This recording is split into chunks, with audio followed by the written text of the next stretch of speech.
ngahakira ni murakoze papa Valentin. Naje nzindutse kugira ngo muhumuze mparinya twaragishyushye.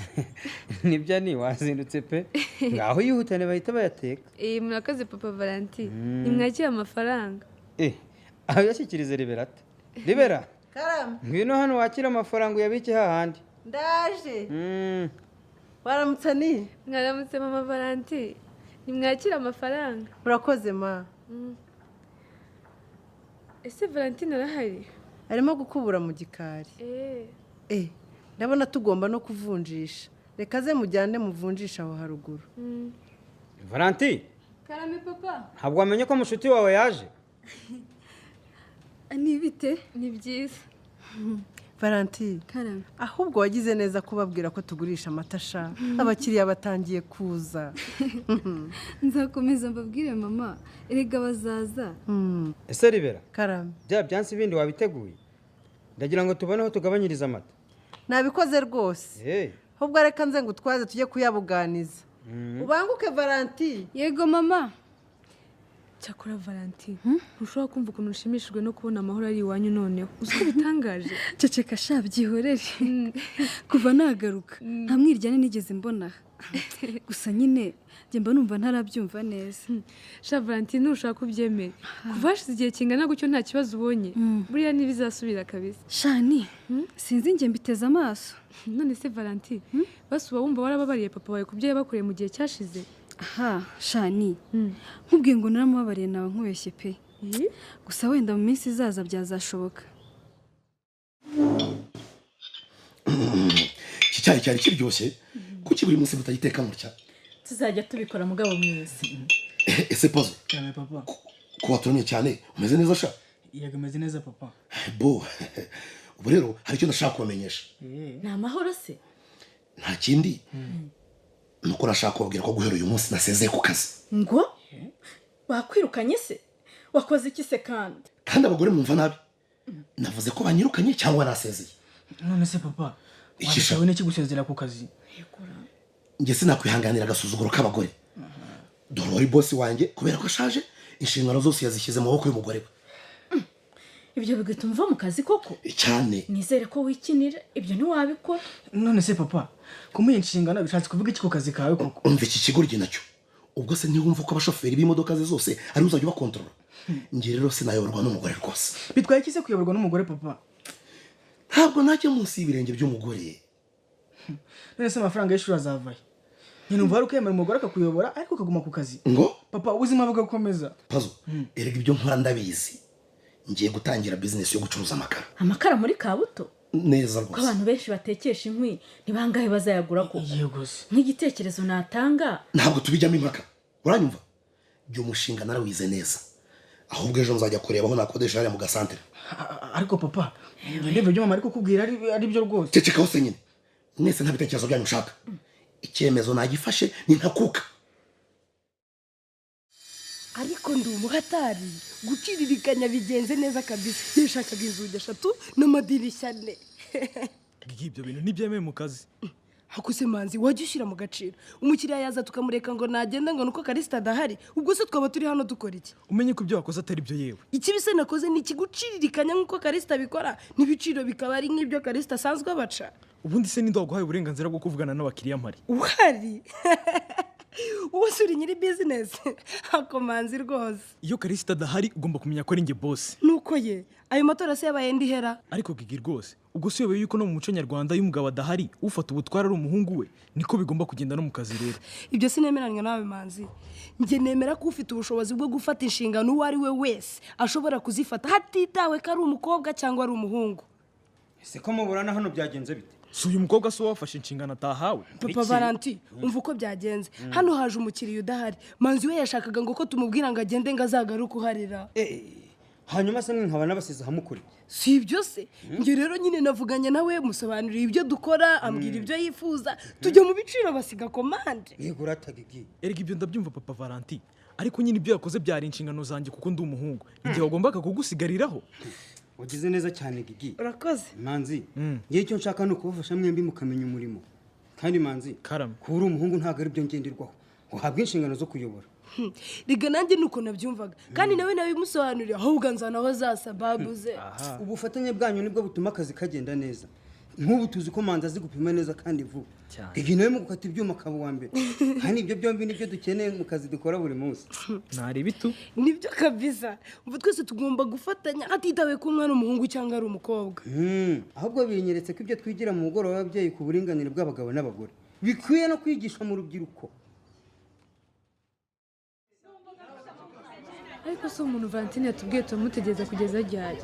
ubundi se koko dukeneye umuntu usimbura akagabo kubera ibyo byose nabiririmba muzi mwese ko Pazo ndenze se ariko yewe Pazo bireke sha turamukeneye ahubwo mwebwe nimutegerezeho gato.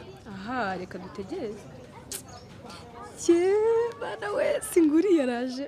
Bite Valentine munyihanganire gukerera nari nabanje kujyana ibintu mvuye kurangura kuri boutique. nta kibazo Fisto ahubwo urakaza neza. uyu ni Anike uyu nawe ni Pazo. Salama wangu nishimiye guhura namwe. Ani Pazo namwe rero uyu ni Fisto ni wa wundi nyine nabwiraga uzadufasha mu cyimbo cya Kagabo. Fisto natwe turakwishimiye kandi wakoze kuza kudufasha mu irushanwa ndetse Kagabo wadutengushye.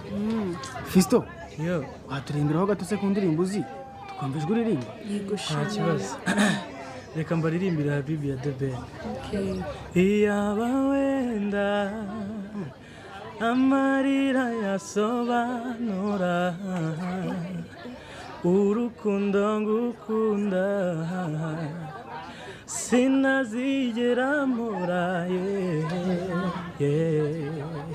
every time njye mpora ndibeta. Mana we mbega ijwi Valentine Fisto umuvanye sha nitombora nyine tugeze kuko ntabwo biba byoroshye kubona umuntu uzi kuririmba gutya. yewe murakoze mwese gusa numvise ko namwe kabuto yose bemera ngo muzi kuririmba sawa. sha uyu mujama ni danje kabisa ahubwo we muzane ya ndirimbo tuyima atangira yige. Pazo wowe reka tube dusubiramo hahandi twashakaga guhindura. Valentine nawe abagiye ku ruhande yigishe Fisto igitero cya mbere na chorus. Manzi we Manzi uno nkubaze mani Karamikaga ese ko mbona umeze nk'uwataye umutwe. shabyorera ubu nacanzwe wangu umva mbwira nta muntu wabonye aterura gitari yanjye nari nasize hariya munsi y'igiti. wapi nawe nabonye ngewe nibwo nkigera hano nise wayibuze. ndumva nayo umutwe pe rahira nyirambitse hano ngiye mu biro bya Manike kumva amabwiriza mashya y'irushanwa umve ko nta n'iminota 10 ishize. wihangane Kaga ariko icyo nzi cy'umuntu yibye araguhaye kabisa. Gihorere wangu uzi ko bakurangije neza kandi irushanwa ryegereje yamaye gusa uraseka icyo urumva bisekeje. none se mwana uragira ngo ndire uzi ko ariyo nari maze iminsi nanitoriza ariko ubuse ndabigenzanye. sibwo kujya mu irushanwa byanze kuko udafite gitari dore ukuntu hibwoba. Shamanzi urishuka tu ninde wakubwiye se ko nzakoresha gitari mu irushanwa sentise ntihari. ndahagira ngo nkubere inshuti iza kuba imbere n'inyuma. ngaho gerageza usubiremo icyo gitero. reka ngerageze. ndagira ngo nkujye imbere. mbega wowe wari kuririmba ngo ndagira ngo nkubere inshuti izakuba imbere n'inyuma. noneho ndumva byaje reka ndirimbe twumve. ndagira ngo nkubere inshuti izakuba imbere n'inyuma. nyumva ese ko mwaje kwisha inyuma ya sare Valentine. ahandi hari urusaku nyine kubera abana bari kuhakinira imipira. umva imitwe ye ubusanzwe se ntiturepetera hafi y'ikibuga cyangwa ari kwa kwitsimba sha. ariko Pazo wabaye iyi ndirimbo iza kuba yanditse byari kubasaba ariko kuririmba nkasubiramo urumva ko tutari kujya mu rusaku. ndabyumva da ahubwo Valentine nicyo nshaka kuvugana na Fisto. tujye hirya gato Fisto. Pazo widutesha umwanya ahubwo genda turepete dore amasaha yagiye. Fisto ngwino wa Valentine ihangana numva icyo Pazo ambwira. ariko Pazo ubona uri tayari. ariko mwana Fisto mico uzanye muri sako ni bwoko ki? yese kandi paso aka kanya muzi ibintu byo kujya kwihererana na Valentine nyuma y'ishuri ngo murarepeta nyina wanjye ntazi kabisa. utazi ikisi ndarengana kabisa twarepetaga nta kindi nabumvise museka di mwasekaga ikisi ariko paso ubanza wasaze none se guseka hari ikindi bisobanuye njye naba ntazi sinumva neza ibyo urimo kumbaza Fisto muri sako rero turubahana bashiki bacu turabubaha cyane ni nama gicuti nkugiriye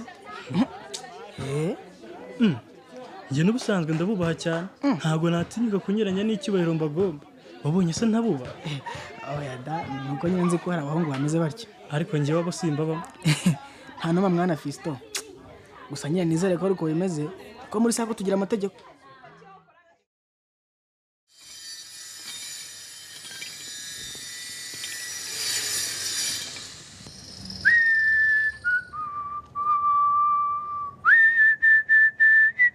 ehe papa Valentine urabangutse pe ntabwo se uracyari hano Gigi ubu nzi ko wagiye kurepeta muri sako sinumvise ngo mufite amarushanwa ubundi nayo nagiye nyine nuko ngarutse kuko hari icyo nashaka kukuganirizaho ngaho mbwira none wifuza se ko tuganira ku biki nyine urabona tumaze igihe dukorana kandi akazi twarakamenyereye rero nashaka kugusaba ngo niba utatangira kuduhemba ariko se Gigi abana nkamwe amafaranga mbaye kurya ntabahagije nibyo turashima ariko nyine buriya tuba dufite rega n'izindi sababu z'ubuzima dukemura ariko se ubundi nturumva mugeze ku rwego ruhanitse ku buryo mwakorera amafaranga yego ntituragera ku rwego nk'urwawe ariko se ubu njyewe namanzi nta kintu ubufasha bwacu bukumariye ubufasha bukomeye ahubwo ibiraka mbona muramfasha tukabikora mu gihe gito ugereranyije na mbere ntiwumva se niyo mpamvu nyine natwe tugiye tubona udufaranga twifashisha erega byaba byiza yawe sinzi ngayibaze nkanjye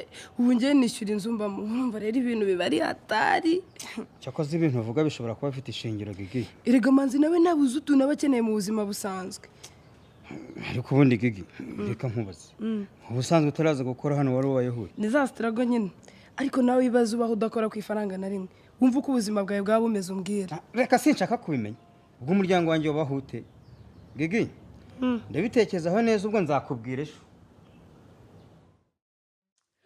umva mureke twitangire Gigarabazi ntabwo twazajya duhora dutegereza abantu bakererewe erega abantu baba bafite shide zitandukanye yani gusa Gigi ntabwo asanzwe akererwa cyane singuriye mumeze mute se mwana mumbareye gukererwa n'ukuri twatangira noneho uyu mutipe se Gigi uyu niwe uzarimba mu mwanya wa Kagabo yitwa Fisto ahubwo tureke guta umwanya we ngaho twagiye ku isi nawe ubaho wenyine habaho inshuti zikakugira zikagutwaza wari uko umeye mukajya inama zikakumenya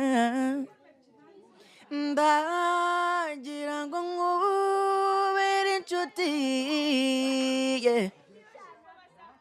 inshuti izakuba imbere n'inyuma tuzahana ibiganza duhana ingeyo tuburunana duhangara imitego tuzahuza umutima duhuza ingeso dufatanye urugendo ntawe usigara mubere inshuti tubeho nk'inshuti inshuti nyashuti tubane nk'inshuti mubere inshuti sindi nk'abubu bashushanya inshuti batarizo bagenzwa no kwishakira inyungu ntihagire ubona mu bibazo sinzaba uwo kugucira imanza kandi niziza tuzazifatanya tuzahana ibiganza duhana ingeyo tuburunana duhangara imitego tuzahuza umutima duhuza ingeso dufatanye urugendo n'ahakomeye mubere inshuti tubeho nk'inshuti inshuti nyashuti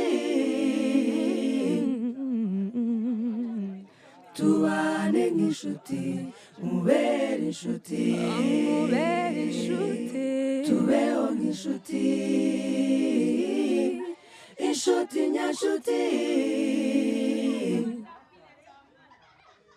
tubane nk'inshuti mubere inshuti.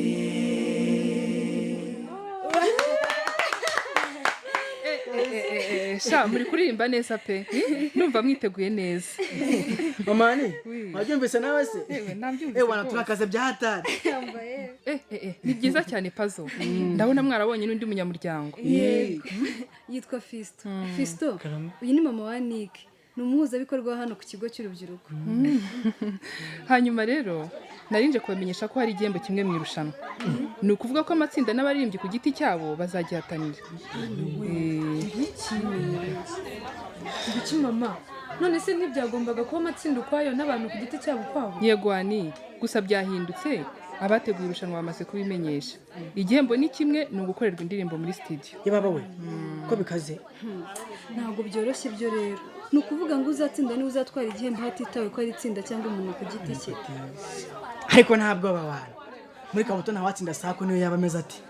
Bivuze ko Kagabo ari mu bantu turimo guhatanira igihembo kimwe. Ndumiwe bazadutsinze yewe.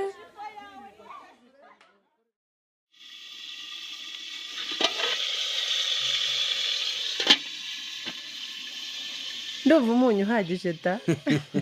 Shyiramo akunyu karinganiye da. Urumva rero birata? Ndakumva. Uyu munsi Gigi yansabye ko nzajya mbahemba we namanzi. Nge ndumva bikwiye kuko nubwo ari abana ntabwo bazajya bagufasha abo ntacyo bunguka kandi bazi ko ukorera amafaranga buri munsi. Yewe Gigi yabinsobanuriye numva birumvikana pe, ariko bizatuma tubika make muri ya gahunda twihaye kwizigamira. Ariko gukorana nabo byihutisha akazi ku buryo uva mu kirago kujya mu kindi. Ibyo byo nibyo pe. Uzi ko akazi nakoraga mu cyumweru ndi kugakora mu minsi 3 gusa.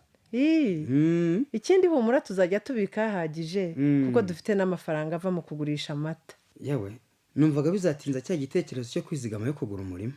Oya bizihuta kandi ntibyatuma bari abana baba mu bibazo kandi bagukorera. Nabyo. Ikindi nishimiye ukuntu Gigi agiye koroherwa no kwishyura icumbi.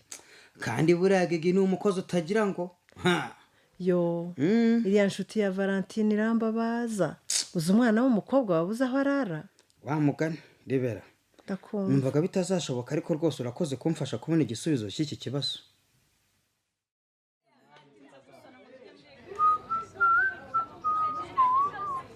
Ese Kagabo ni mu bitekerezo byinshi wabaye iki? Shanabuze gitari yanjye. Kandi gutekereza ko ari bamwe mu bari mu irushanwa bayintwaye kugira ngo ntazabarusha.